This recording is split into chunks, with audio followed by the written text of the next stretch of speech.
कि तीसरी दफा अगर वजीर आजम बन जाते हैं मोदी तो स्टेक पे क्या है। जी नाजरीन, हिंदुस्तान से हाथ मिलाएं। और बल्कि मोदी साहब अगर प्राइम मिनिस्टर बन जाते हैं तो ज्यादा खतरनाक हमारे लिए सूरत हाल हो जाएगी। स्टेटमेंट ऐसा लग रहा है कि आप उनको कह रहे हैं कि आए हमसे बात करें। बातचीत और डील दो मुख्तलिफ चीजें हैं। दो हाथ और भी आगे बढ़ना चाहिए, वो हाथ उठने चाहिए पड़ोसी ममालिक जो हमारे भारत समेत दीगर हैं। वो इस वक्त मुल्क जो है वो एक तबाही के थाने के ऊपर खड़ा हुआ है, जैम होया हुआ है।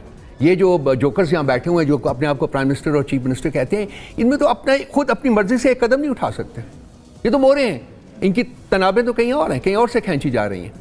तो ये मुल्क कहाँ चलाएंगे? भारत से जो बयानात आ रहे हैं, जाहिर है एक तो समझ आती है उनके इलेक्शन है और वो उसका पूरा सेगमेंट हमने एक बाद में रखा हुआ है कि उसके अंदर एक तवातर के साथ बहुत ज़्यादा एग्रेशन आ गया है और उसके हमारे ऊपर असरात हैं कि तीसरी दफ़ा अगर वज़ीर आज़म बन जाते हैं मोदी तो स्टेक पे क्या है। तो वो कोई जाहिर है बड़े लोगों की ख्वाहिश है, बिजनेसमैन की ख्वाहिश है और भी लोगों की ख्वाहिश है कि हम तो पीसनिक बनना चाहते हैं, पर भारत से ये हवाएं नहीं आ रही, अमन की हवाएं बिल्कुल भी नहीं है।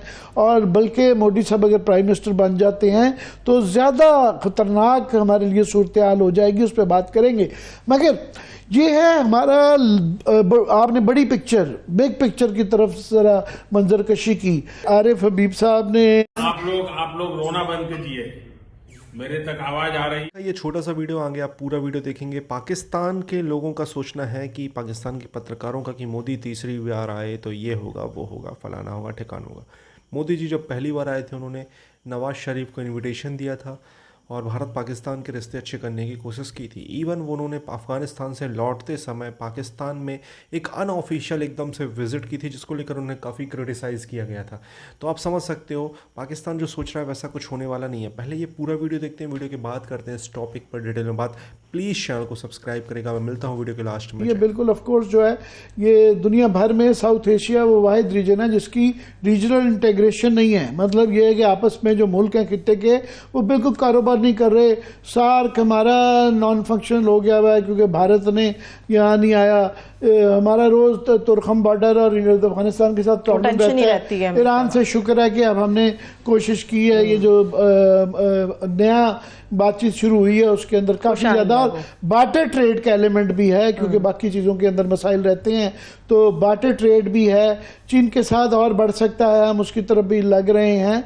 मगर प्रॉब्लम ये है कि ये क्लियरली एक कॉमन सेंस की बात है कि हम ना सिर्फ खित्ते से, इंडिया से ख़ास तौर पे अगर कर लें तो हमारे लिए ज़्यादा बेहतरी है, वो इसलिए कि उनके मामला ठीक चल रहे हैं। मगर वहाँ प्रॉब्लम ये आती है कि वहाँ पे इस वक्त फ़िज़ा जो है वो कोई मुवाफिक नहीं है पाकिस्तान के लिए, स्पेशली पाकिस्तान के लिए बिल्कुल भी नहीं है क्योंकि ये ताली दो हाथों से बचती है। और हम बहरहाल जो है कमज़ोर मुल्क होंगे, छोटा मुल्क होंगे, छोटा भाई वो कह के बड़ी कॉन्डिसेंडिंग एटीट्यूड होता है, मगर हम एक बाइज़्ज़त मुल्क हैं, हम एक ऑनरेबल मुल्क हैं। तो हम एक हद से ज़्यादा नीचे गिर के एक बाइज़्ज़त ये रिलेशनशिप होनी चाहिए। हम वो नहीं किया जा सकता कि एक पार्टी चाहती नहीं है। और इस वक्त तो वहाँ पे क्योंकि इलेक्शन चल रहे हैं, पर दुआ ये करनी चाहिए कि इससे ज़्यादा हालात ख़राब ना हो क्योंकि वहाँ इलेक्शन चल रहे हैं और उनके इलेक्शन जून 1 तक चल रहे हैं। तो वो अभी ख़तरा टला नहीं है, हमें ज़्यादा वॉचफुल होने की ज़रूरत है क्योंकि याद रहे कि पहले तो 2014 के जब इलेक्शन थे तो उस वक्त भी पहले गुजरात का तो सिलसिला पहले था, फिर मुजफ्फरनगर के राइट्स हो गए, मुसलमानों को टारगेटिंग का सिलसिला वहाँ से शुरू हुआ और उसके बाद फिर पिछले उसमें पुलवामा के बाद उन्होंने बालाकोट कर दिया। ऑफ कोर्स हमने बदला ले लिया, अभी बड़ा मगर अभी जो वहाँ से बयानात आ रहे हैं वो बहुत ही फिक्रमंदी के हैं कि वो वन स्टेप देख के, और वो अब तो पहले ही उन्होंने जो हमारे यहाँ दहशतगर्दी के वाक़यात पहले वो डिनाइबिलिटी रखते थे, प्लॉजिबल डिनाइबिलिटी, अब वो ओन करते हैं घुस के मारा। वैसे आमिर साहब अगर देखा जाए तो इलेक्शन कैंपेन के दौरान ये लोग करते हैं, यही गुफ्तगू करते हैं। ये क्योंकि सिर्फ गुफ्तगू नहीं होती है। मैंने जिस तरह कहा पिछले इलेक्शन में मोदी साहब जो है उन्होंने वो बालाकोट वाला वाक़या हुआ था और हमने ऑफ कोर्स उसका फिर जो बड़ा मौसर जवाब भी दिया था बिल्कुल ऐसा ही है। उनको, बल्कि बहुत ज़्यादा अच्छा वो अभिनंदन वाला जो सिलसिला उसके बाद ही हुआ था, दांत खट्टे किए हमने, दांत खट्टे कर दिए थे। मगर इसलिए ये सिर्फ अल्फाज की हद तक नहीं है, हम तो कह रहे हैं कि जनाब जो मकबूजा कश्मीर है वहाँ आपने 370 कर दिया, उनके बड़े मसाइल हैं, वो बात कर रहे हैं कि जनाब हम ये पाकिस्तान का आज़ाद कश्मीर भी लेंगे। और ये फिर एक किस्म का हमारे ज़ख्मों पे नमक भी रखने वाली बात है कि ऑफ कोर्स हमारे बुरे हालात हैं, तो उनका ये आर्गुमेंट वो बेचा जा रहा है वहाँ पे कि जनाब ये कश्मीर के अंदर भी री थिंकिंग चल रही है कि एक मुल्क जिसके अंदर जो है इस तरह का बेताशा, मैं इंडियन टेलीविज़न इंडियन मीडिया को काफ़ी फॉलो करता हूँ, तो वो वहाँ पे ये बाकायदा लाइन बेची जाती है कश्मीर की तरफ से, इस तरह के कोटेशंस इंटरव्यूज़ जाली से दिखाए जाते हैं कि वो कह रहे हैं कि जी हमारे यहाँ आटे का थैला इतने हैं, वहाँ पे पाकिस्तान के देख लें अंदर आटे का थैला इतना है, हम वहाँ जाके क्या करेंगे। सो ये सिर्फ भारत में नहीं, कश्मीर के अंदर भी, मकबूजा कश्मीर में भी ये मिसाला बेचा जा रहा है, तो ये ख़तरनाक है। एक तो ये राजनाथ सिंह का ये बयान कि वो ये खुल के ये वाली बातें कहना, के आज़ाद कश्मीर, दूसरा जो मोदी साहब का जो कहा ये कुछ अर्से पुराना है, तो मगर ये बड़ी ख़तरनाक है।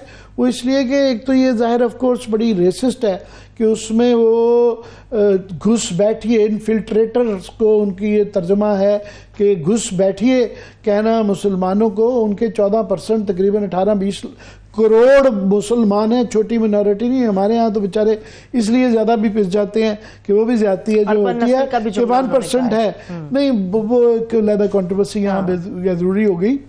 एनीवे उन्होंने ये जो कहा कि जनाब ये 14% मुसलमान ये घुस बैठिए हैं और एट स्टेक जो है यहाँ पे तीसरी दफ़ा अगर ये वज़ीर आज़म बनते हैं तो बहुत कुछ है।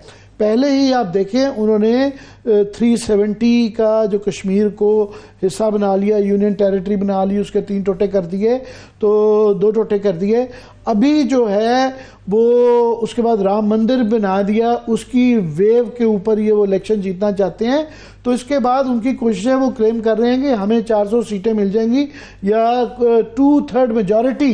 जी। अगर उनके पास ये अक्सरियत आ जाती है तो फिर आईनी तरमीम करके तो वो भारतीय हिंदू राष्ट्र बनाना चाहते हैं। वैसे टेक्निकली उनकी तरफ से ये आर्गुमेंट है कि हम इस्लामिक मुल्क हैं तो वो क्यों नहीं हो सकते, मगर उनके यहाँ प्रॉब्लम ये है कि एक तो माइनॉरिटी उनकी बहुत बड़ी है, दूसरा ये है कि उनकी आइन और उनके मुआशरे और उनकी सियासत की असास हमेशा सेकुलरिज्म रहा है। वो ये ज़रूर हमारी हिपोक्रेसी करते हैं कि हम अपने मुल्क में सेकुलरिज्म पसंद नहीं करते और मिसअंडरस्टैंड किया जाता है वहाँ के मुसलमानों के लिए हम सेकुलर आते हैं। मगर बहरहाल जब वहाँ पे मुसलमानों के साथ ये बहुत बड़ा इसके बाद ये होने जा रहा है सिटीजन एक्ट वो जो ला रहे हैं कि जिसके अंदर तमाम वो टारगेट करेंगे कौन कौन मुसलमान है कौन कौन नहीं है, और उनको ये ट्रीट पहले ही करना कि वो आउटसाइडर्स हैं, घुसपैठिए हैं, कोई वो उनका उससे ताल्लुक़ नहीं है, हज़ारों साल से वो लोग रह रहे हैं और वो वहाँ पे तो वो जो असरात हैं। और दूसरा ये जो गंग हो किस्म का एग्रेसिव रवैया है उस वक्त में, जबकि वो ऑलरेडी ये सबूत दे चुके हुए हैं कि वो पाकिस्तान के अंदर दहशतगर्दी के वाक़यात में हैं, तो हमारी कमज़ोरी और हमारी जो यहाँ अंदरूनी खलफशार, अदम इस्तेहकाम और मुआशी कमज़ोरी, तो ये वो उसका फ़ायदा उठाते हैं। और वो 2 दफ़ा मोदी साहब ये कह चुके हुए हैं कि जनाब देखिए हमने ये बगैर गोली चलाए जो है, और ये खबरें भी छप रही, एनालिसिस भी हो रहा है, बगैर गोली चलाए पाकिस्तान तबाह कर दिया, इकनॉमिकली तबाह कर दिया।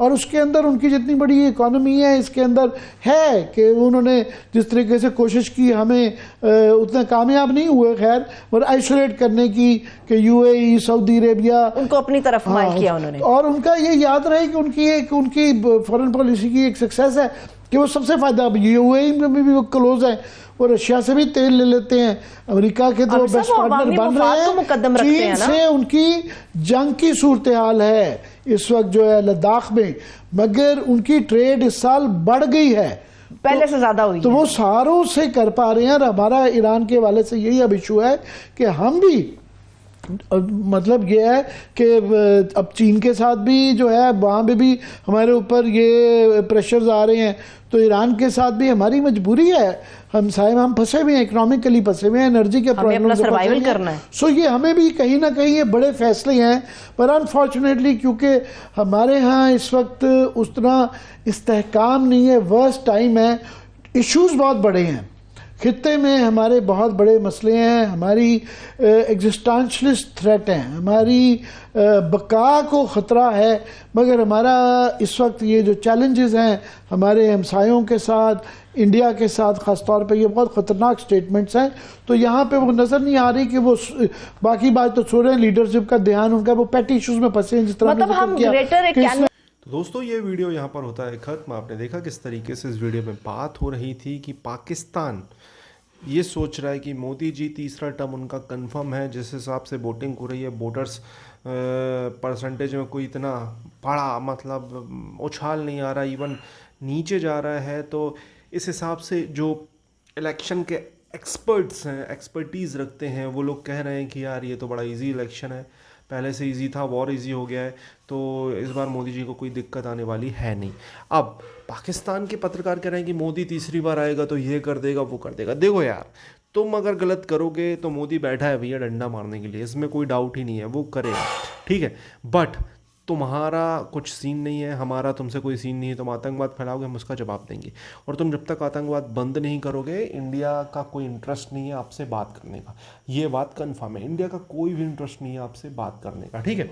ये तो हो गई क्लियर बात। अगर पाकिस्तान में नवाज शरीफ की गवर्नमेंट है, मतलब उनके छोटे भाई प्रधानमंत्री हैं और इससे अच्छे करना चाहते हैं, तो डेफिनेटली उनमें सुधार होगा। बट वो भी बहुत डिपेंडेंट रहेंगे किस तरीके से आतंकवाद पाकिस्तान भारत में फैलाने की कोशिश कर रहा है, उस पर स्टॉप लगे। और अभी आसिफ जनरल मुनीर जो पाकिस्तान के करंट आप जानते हैं आर्मी चीफ है, उन्होंने बोला है कि कश्मीर मुद्दे पर पाकिस्तान अब बहुत पीछे जा चुका है। इंडिया ने वहाँ डेवलपमेंट करके और वहाँ पे जो चीज़ें हैं बहुत अपने हद में कर ली हैं, ये बात उन्होंने कही है। आपको क्या कहना है इस टॉपिक के बारे में? कमेंट अपनी राय दें, चैनल को सब्सक्राइब करें, लगातार आपको ऐसे